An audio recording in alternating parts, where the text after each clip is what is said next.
नमस्कार दोस्तों, स्वागत है आप सभी का आपके अपने YouTube channel Dhanraj short hand academy steno classes में। दोस्तों, आज हम बात करेंगे राजस्थान पत्रिका संपादकीय बाघों का संरक्षण, गति 80 शब्द प्रति मिनट, दिनांक 30 जुलाई 2020। डिक्टेशन स्टार्ट होगी 5 सेकंड बाद।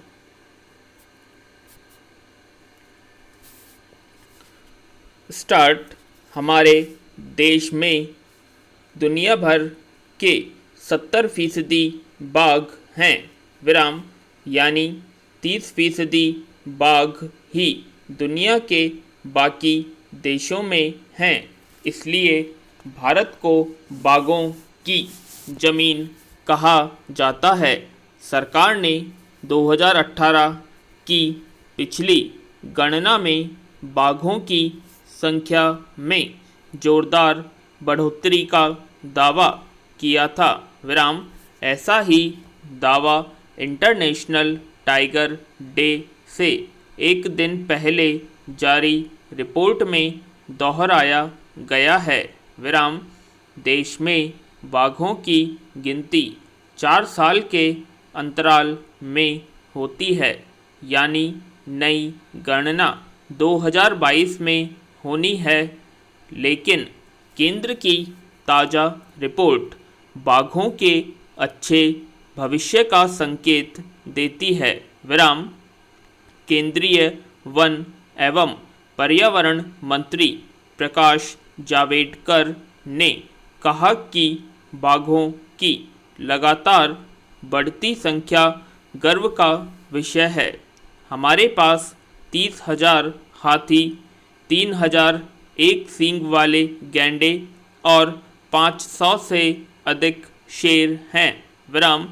टाइगर की संख्या में मध्य प्रदेश देश में सबसे आगे है, जबकि कर्नाटक दूसरे नंबर पर है, विराम। बाघों की संख्या को लेकर हमारा देश पहले भी शीर्ष पर रहा है, विराम। बीच के कुछ सालों में जब शिकार प्रतिबंधित नहीं था, बाघों का जीवन संकट में आ गया था, विराम। कई क्षेत्र बाघ के लिए तरस गए थे।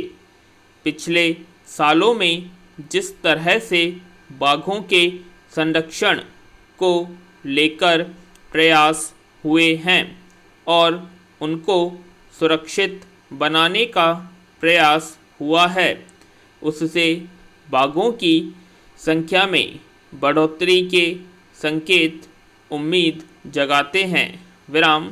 महत्वपूर्ण बात यह भी है कि 2018 में पहला मौका था जब देश में बाघों की गणना के लिए कैमरा ट्रैप के साथ दूसरी तकनीकों का इस्तेमाल किया गया था।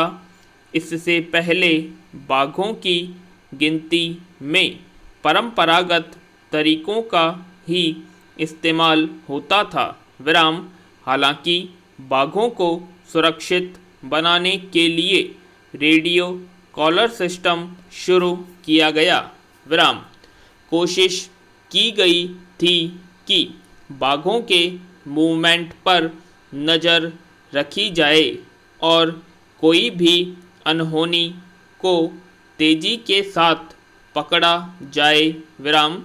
माना गया कि रेडियो कॉलर तकनीकी के चलते बाघ का शिकार देश में नहीं होगा, लेकिन मध्य प्रदेश में रेडियो कॉलर के बावजूद बाघों के शिकार ने पूरे सिस्टम को वापस सवालों में ला दिया, विराम। पैरा। अगर टाइगर स्टेट मध्य प्रदेश की बात करें तो यहाँ पर आए दिन बाघों की मौतें हो रही है, विराम। ऐसी स्थिति महाराष्ट्र और कर्नाटक की भी है। यहाँ शिकारियों का बड़ा नेटवर्क काम कर रहा है विराम। मुश्किल यह है कि पर्यटन के नाम पर भी बाघों के रहवास में माननीय गतिविधियां बढ़ रही है विराम। जिस तरह से टाइगर रिजर्व के भीतर बफर जोन में कमर्शियल एक्टिविटी की मंजूरी मिली है, वह बाघों के भविष्य के लिए गंभीर संकट है विराम। पर्यटन के नाम पर बाघों के रहवास में पहुंचते इंसान नई मुश्किलें खड़ी कर रहे हैं। कुल मिलाकर बाघों की बढ़ती संख्या देश के लिए सुखद क्षण है, लेकिन उससे ज़्यादा जरूरी है कि उन्हें संरक्षण भी मिलता रहे विराम। इसकी वजह यह है कि अगर बाघ रहेंगे तो देश में जंगल रहेगा और दूसरी चीज़ें भी बची रहेंगी विराम। जंगल में बाघों को बचाना और उनके लिए अनुकूल माहौल बनाए रखना देश के सामने बड़ी चुनौती है पूर्ण विराम।